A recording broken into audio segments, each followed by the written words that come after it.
శ్రీ గురుభ్యో నమ. శ్రీమాత్రే నమ. మా భక్తి టీవీని ప్రోత్సహిస్తున్నటువంటి మా ప్రేక్షకులందరికీ ధన్యవాదాలు తెలియజేస్తూ 8 సెప్టెంబర్ 2024 నుంచి 14 సెప్టెంబర్ 2024 వరకు గల కాలానికి రాశి ఫలితాలు ఎలా ఉన్నాయి తెలియచెప్పుకుందాము. ముందుగా గ్రహస్థితులు. వృషభంలో గురువుగారు ఉన్నారు.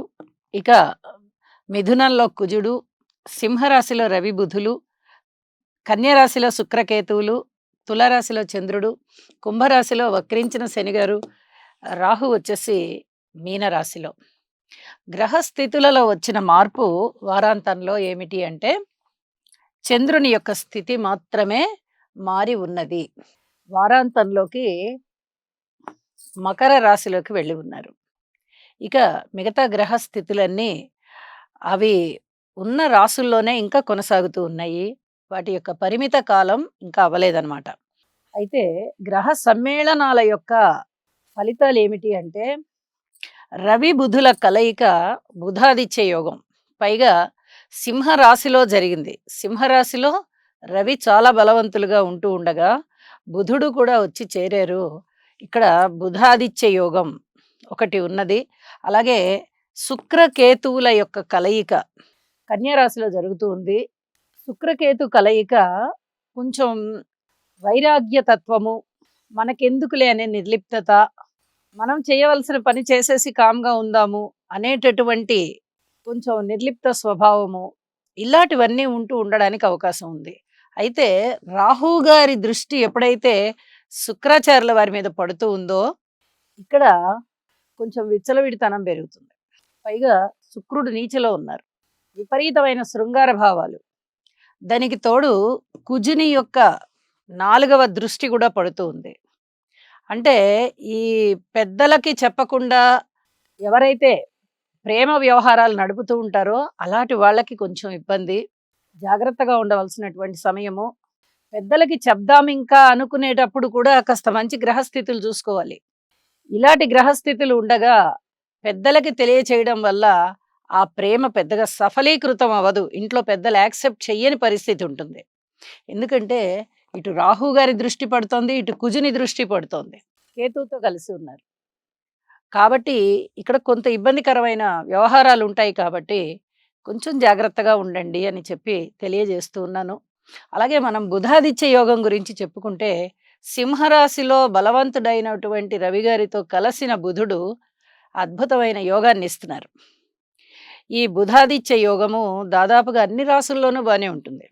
స్థాన చలనాన్ని ఇస్తుంది, ఆదాయాన్ని పెంచుతుంది, కీర్తి ప్రతిష్టల్ని ఇస్తుంది, అలాగే ధనయోగాన్ని ఇస్తుంది. ఇలా ఎన్నో విధాలుగా బుధాదిత్య యోగం మంచి ఫలితాలను ఇస్తుంది. ఇక శనిగారి దృష్టి పడుతోంది రవి బుధుల మీద. ఇది ఈ మెడికల్కి సంబంధించినటువంటి కొత్త కొత్త మందులు కనుక్కోవడము, ఈ మెడికల్ రంగంలో ఏవైనా అద్భుతాలు జరగడం అంటే వాటంతట అవి జరగవు, సైంటిస్టులే చేస్తారు. అలా చేయడము, కొత్త మందులు కనుక్కోవడము. ఇప్పుడు మెడిసిన్ చదవాలి అనుకునే వారికి ఈ గ్రహస్థితులు చాలా బాగా ఉపయోగపడి ఆ మెడిసిన్ చక్కగా సీట్ రావడము, ఇట్లాంటివన్నీ జరుగుతూ ఉంటాయి. రాజకీయాలలో కూడా ఇది బాగుంటుంది గ్రహస్థితి. ఇది చెప్పదగ్గ సూచన. అలాగే గురువు గారి యొక్క దృష్టి కూడా శుక్రకేతువుల మీద పడుతోంది. మనం ఇది కూడా చెప్పుకోవాలి. పంచమ దృష్టి. అయితే ఆదాయానికి సంబంధించి ఇబ్బందులు ఏమీ ఉండవు. ఆదాయం పెరగడానికి కాస్త ఆత్మ సంకల్పం అనేది దృఢపడడానికి అవకాశాలు ఉంటాయి. దైవభక్తి పెరుగుతుంది. అయితే ప్రేమ వ్యవహారాల విషయంలో మటుకు జాగ్రత్తగా ఉండాల్సిందే. మొత్తం మీద శనిగ్రహ స్తోత్రాలు, కుజగ్రహ స్తోత్రాలు, అలాగే శుక్రుడు, రాహువు, ఈ స్తోత్ర పారాయణలు ప్రతివారు పారాయణం చేసుకోవడం వల్ల చాలా చాలా మనశ్శాంతి ఉంటుంది అని చెప్పి తెలియజేస్తూ రాసుల్లోకి వెళ్దాము. మీనరాశి. మీనరాశి వారికి 8 సెప్టెంబర్ నుంచి 14 సెప్టెంబర్ వరకు గల కాలానికి రాశి ఫలితాలు ఏ విధంగా ఉన్నాయని చూస్తే షష్ఠ స్థానంలో రవి బుధుల యొక్క స్థితి మాత్రమే బాగుంది. మిగతా గ్రహాలన్నీ అననుకూలంగానే ఉన్నాయి. వీరు అన్ని విధాలుగాను జాగ్రత్తలు తీసుకోవాలి. ఒక ధనము విషయంలో మటుకు ధనం బాగానే వస్తుంది. రుణాలు దొరుకుతాయి, రుణాలు తీరుతాయి. 2 విధాలుగాను ఈ గ్రహస్థితి మేలు జేస్తోంది. కానీ, మిగతా అన్ని విషయాలలో ఆరోగ్యరీత్యా తీసుకోండి, కుటుంబ రీత్యా తీసుకోండి, అన్నదమ్ముల సహాయ సహకారాల రీత్యా తీసుకోండి, భార్యాభర్తల మధ్య అన్యోన్యత రీత్యా తీసుకోండి, సంతానం పట్ల మీ శ్రద్ధ విషయంలో చూడండి. ఏ విషయమైనా బంధుమిత్రులు గాని, ప్రయాణాలు గాని, ఏ విషయాన్నైనా తీసుకోండి. మీరు ఓర్పు కలిగి ఉండవలసిందే. అపోహలు ఎక్కువగా ఉండేటటువంటి పరిస్థితి కనిపిస్తోంది. వ్యసనాల బారిన పడకుండా చూసుకోండి. ప్రేమ వ్యవహారాల విషయంలో జాగ్రత్త అవసరం. అది ఏ వయసు వారనేది కాదు. ఏ వయసు వారికైనా సరే ప్రేమ వ్యవహారాల విషయంలో జాగ్రత్తగా ఉండాలి. ఆ ప్రేమ అన్నదమ్ముల మధ్య ప్రేమ అవ్వచ్చు, భార్యాభర్తల మధ్య అవ్వచ్చు, తల్లి బిడ్డల మధ్య అవ్వచ్చు, బంధువర్గం రీత్యా అవ్వచ్చు.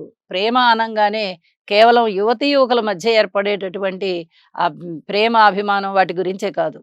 ప్రేమ అంటే ఇద్దరు వ్యక్తుల మధ్య ఉండే అనుబంధాన్ని గూడా మనం ప్రేమగానే జెప్పుకుంటాం. అత్యధిక జాగ్రత్తలు తీసుకోండి. రాశిలో ఉన్నటువంటి రాహువు బంధుత్వాల్ని చెడగొడతారు. సప్తమంలో ఉండేటటువంటి కేతువు సామాజికమైనటువంటి ఇబ్బందుల్ని తెచ్చిపెడతారు. ఇవి 2 చాలు మనం ఇబ్బందుల పాలవడానికి. ఎవరితో మాట్లాడబోయినా ఇబ్బందులే వస్తాయి. శనిగారి యొక్క దృష్టి ద్వితీయం మీదనే గదా పడుతోంది. అధిక జాగ్రత్తలు తీసుకోండి అన్ని విషయాలలోనూ. గ్రహస్థితులు ఎప్పుడైతే వ్యతిరేకంగా ఉన్నాయో, భగవంతుని మీద మీ భక్తి మరింతగా పెరగాలి. ఎప్పుడైతే భగవద్భక్తికి ఎక్కువ ప్రాధాన్యతనిస్తూ ఉన్నారో, ఇక ఈ గ్రహస్థితులన్నీ పక్కకెళ్ళిపోతాయి. ఆ స్థాయికి వెళ్ళాలి మనం. ఒక స్థాయికి వెళ్ళి భగవంతునితో ఆ నామంతో తాదాత్మ్యం చెందుతూ ఉన్నప్పుడు, ఈ గ్రహాలు మననేమి చేయలేవు. ఎందుకంటే మీ రాసే మీన రాశి కదా! గురువు ఆధిపత్యంతో ఉన్నటువంటి రాశి. మంచి మనస్సంకల్పం చేసుకోగలుగుతారు. దైవభక్తి విషయంలో ఫస్ట్ అందరికన్నా ప్రథములుగా ఉంటారు. ఇంత స్థిర సంకల్పంతో ఉండేటటువంటి మీకు దైవభక్తి పెరిగి, మీరు పెంచుకొని ప్రయత్నపూర్వకంగా ఈ చెప్పినటువంటి పరిహారాలలో ఏ పరిహారాన్నైనా పాటించుకున్నట్లయితే అనేక విధాలా మీకు మనశ్శాంతి పెరుగుతుంది. కాబట్టి దానాలు చెయ్యండి. మీకు చేతనైన దానం చెయ్యండి. నవధాన్యాలే చెయ్యాలని లేదు.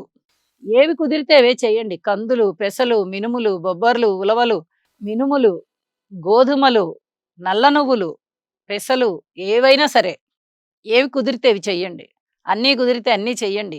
కొంచెం కొంచెం పరిమాణంలో తీసుకోండి. అన్ని కిలోలు కిలోలు ఇవ్వాలనేం లేదు. కొంచెం కొంచెమైనా ఇవ్వండి. సత్పురుషునికి దానం ఇవ్వండి. ఈ రకమైనటువంటి పరిహారాలు చేసుకోండి. నవగ్రహ స్తోత్ర పారాయణాలు చెయ్యండి. గురువు ఆరాధన చెయ్యండి. ఇంట్లో పెద్దల్ని సేవించండి. ఐకమత్యంతో ఉండడానికి ప్రయత్నం చెయ్యండి. ఓర్పు కలిగి ఉండండి. మీ ప్రయత్నాలన్నీ మీరు చెయ్యండి. చక్కటి అనుకూలత భగవంతుడే ఇస్తాడు అని చెప్పి నమ్మండి. వారాంతంలో చంద్రుని యొక్క స్థితి లాభస్థానంలోకొచ్చింది. ఇక్కడ షష్టము బావుంది, లాభము బావుంది. అంటే ఆదాయం బావుంది. ఈ 2 ఆదాయాలే గదా! షష్టము గూడా ఆదాయము, విజయము ఇవన్నీ గదా! అలాగే లాభం లాభమే గదా! వారాంతానికి వెళ్ళేటప్పటికి మీకు ఆర్థిక పరంగా మరింత లాభాలుంటాయి. ఆ సంతోషమే మిమ్మల్ని నడిపిస్తోంది. ఇది నమ్మండి. మనశ్శాంతితో ఉండండి. చెప్పిన పరిహారాలు చేసుకోండి. ఓర్పుతో వ్యవహరించుకోండి. మరింత మానసిక శాంతి పొందండి.